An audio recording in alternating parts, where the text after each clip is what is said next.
Greetings all, FerrariMan601 here. Welcome back to iRacing, and for the first time ever, welcome to iRacing with AI. Yes, the latest build of iRacing soft launching a brand new feature for this sim, artificial intelligence. Yes, of course, everybody knows iRacing as probably the premier online racing sim that you can get today.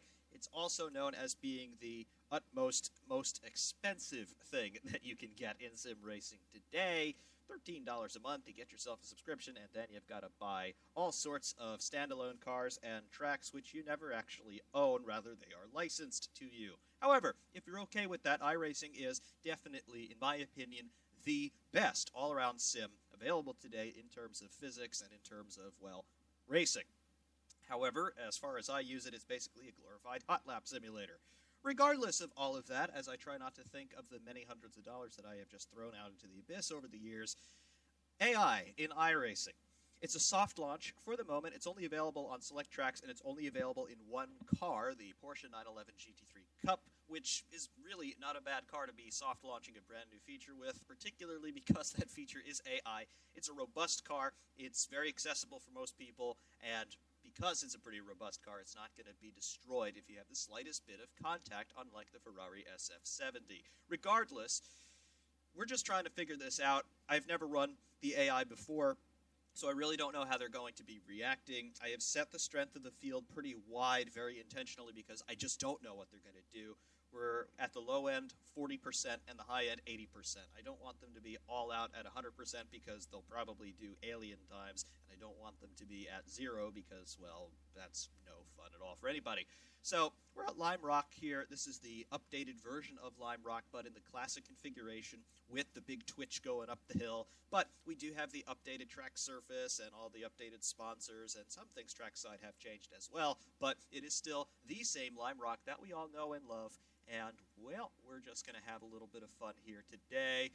10.3 gallons of fuel is probably still a little bit too much. We'll see what we do, though. To the grid. Get the car fired up.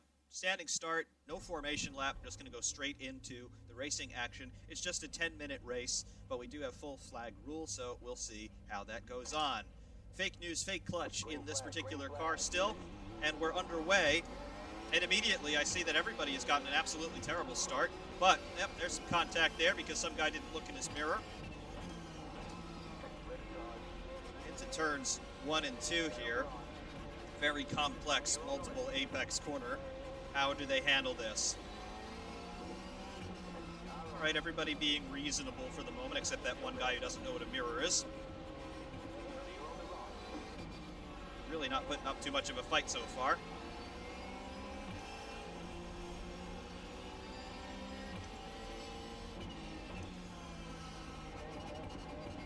Up the hill for the first time. Does anybody get a big tank slapper on? Nope.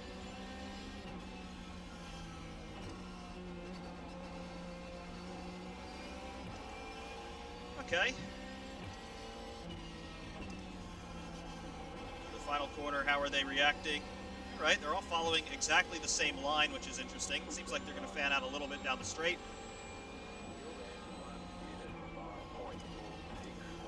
Down into turn 1, we do a 2-for-1. Yes, we do.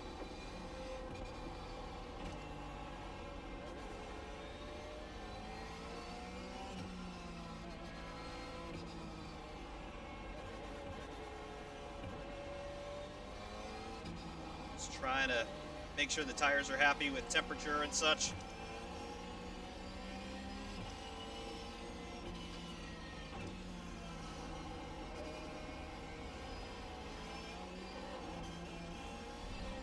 AI don't get a tank slapper on. I got a slight one started there.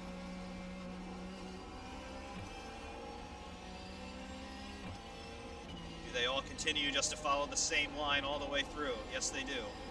All right. Good to know. Got a little bit of a slipstream going here, but not a proper run. Big lockup for me. We're going to go off. Really going to go off. We're going to tag the wall, I think. Wait, maybe not. And I've lost all of my track position for the most part. Odd that that would happen on the start of lap 3 and not at the second lap.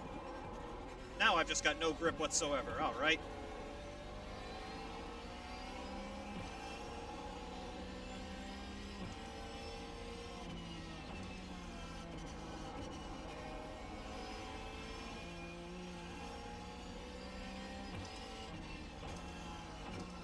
Also add that I really haven't driven this car in quite a while. I did one video of an online race at Detroit about a year ago now. I haven't driven it since then.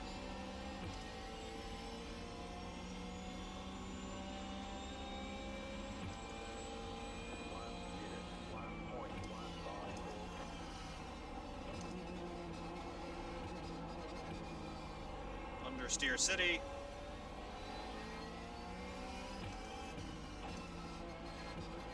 Let's see, can we gain back up onto the tail end of this little train? Maybe.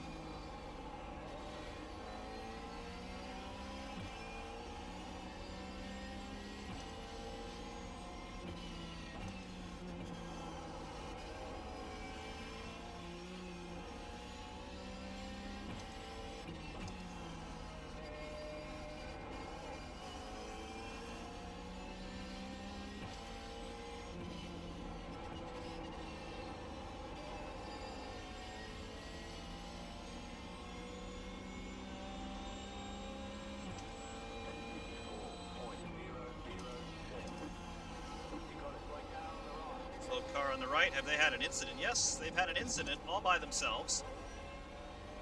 All right. And they threw the yellow flag, very good.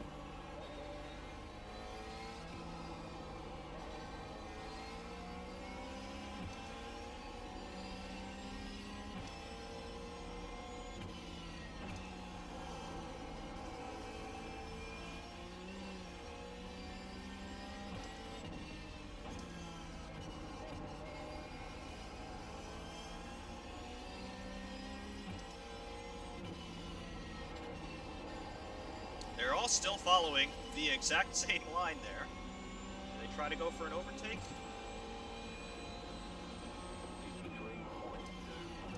This guy's having a lockup up front there.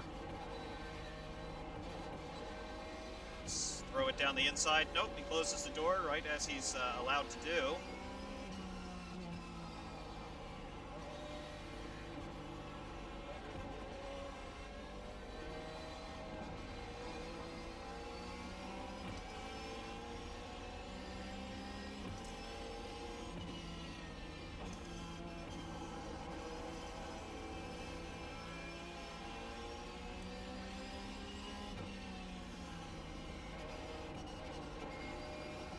Is this going to be an opportunity? Maybe. And no, he's going to follow the racing line, so have a look at that. He left the door wide open because he doesn't want to deviate from his line. Interesting to note.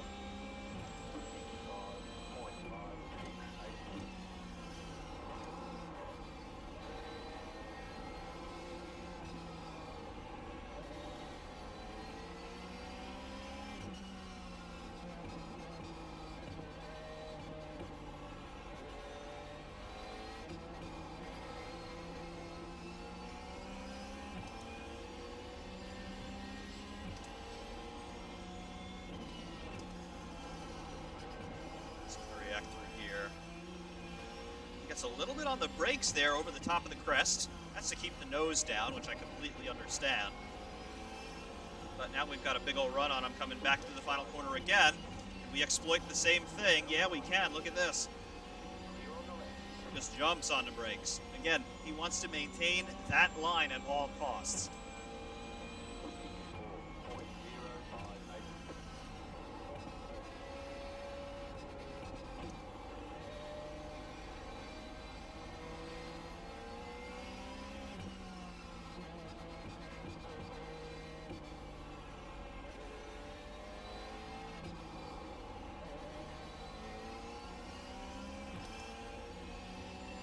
No idea what our race position is, no idea how much time's left on the clock.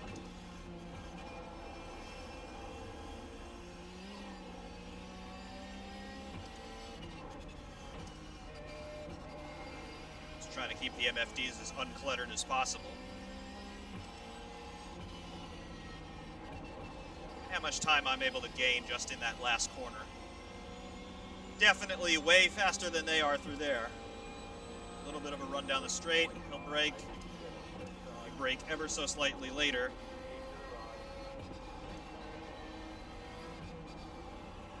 Again, they're not really trying to fight me once I show them the door. They're basically just jump on the brakes and get out of my way.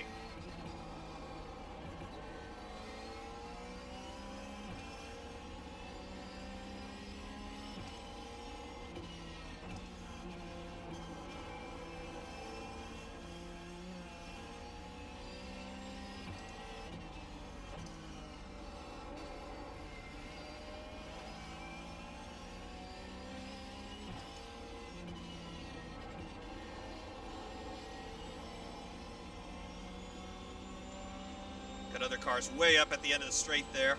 Probably not going to be able to catch them.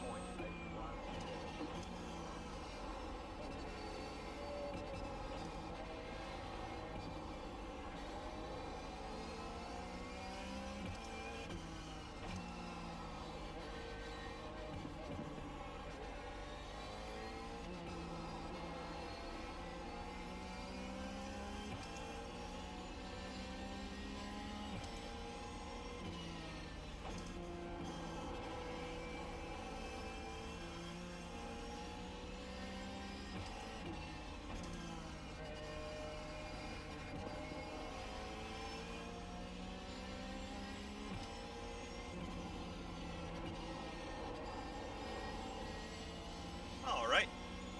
Not too bad. Not too bad at all.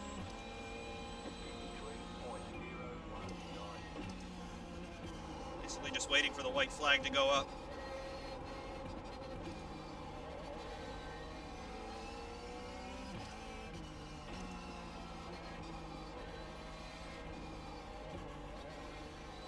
Man, I really wish I didn't throw it off at the first corner there. We would have probably been in contention for something.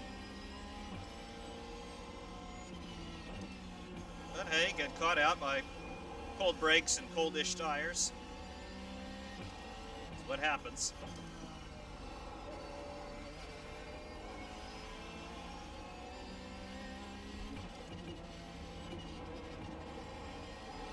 I will say though, there we go, there's a white flag. But I will say this is at least not a bad car to listen to by any means. Love the sounds of this thing. Love the sounds of those straight cut gears. You can hear the air compressor kicking on after every other shift pretty much.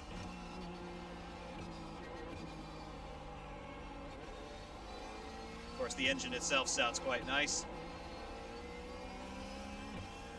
It's all in all a pleasant experience. Wish it would have a little bit more bite on turn-in, but whatever. Deal with it.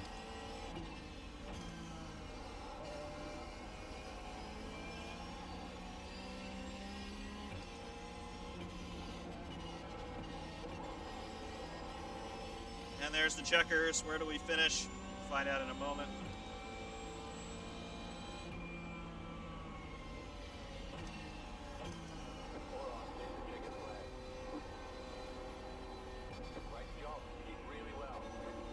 Doesn't help me.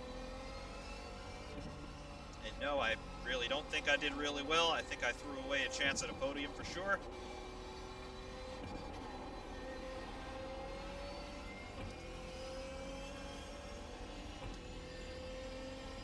How do they behave at the end of the race? Does everybody just file back into the pit lane as they should, or do they keep going around in perpetuity? Ah, they're all telling me pitting in. Okay.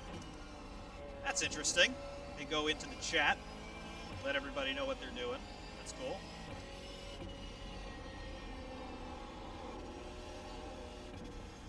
I guess I'm pitting in as well. Or not. Okay, they just end the session anyway. Alright, interesting. Very, very interesting. Looks like we did 12 laps in that session. Where did we finish? We finished in P7. Easily could have been up in 3rd or 4th. And yeah, I messed up my pit in, as you can see, but then it just ends the session right there, so it's like that mistake never even happened. That's cool to know. Also cool to know, in terms of video making with this, we've got ourselves the replay. There's the start. but you cannot drive the car back to the pit lane, and there was that one little bit of contact. Wow, I actually I wrecked his day. He hit the barrier there. I had really no intention of doing that. That's after the incident has started. Right here, watch the number 12 car.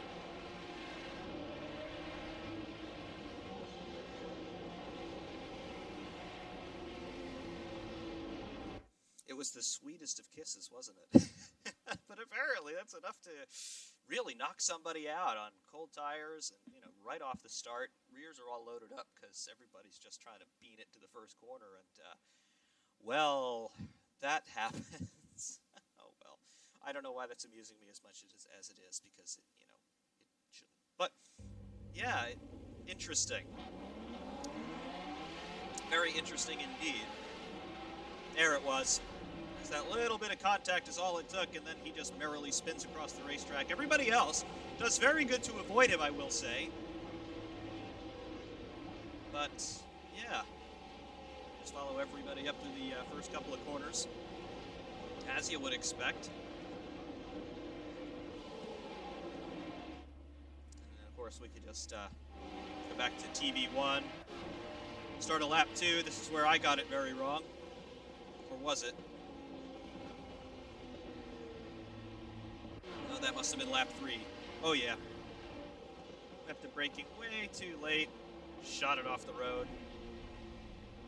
And then, of course, you get out on the grass. Actually, very lucky not to tag the barrier there, but yeah. What's the saying? All is equal in love and war?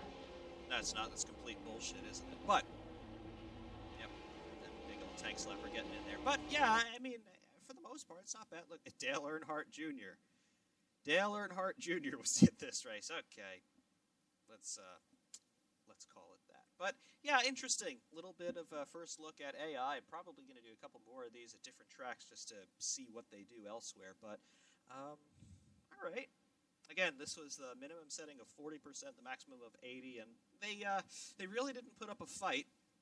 And I really do think that if I didn't throw it off the road, I would have been farther up there. But we will see what happens next. Until next time, thank you all very much for watching. For iRacing 601, saying thanks, and of course, we will see you soon.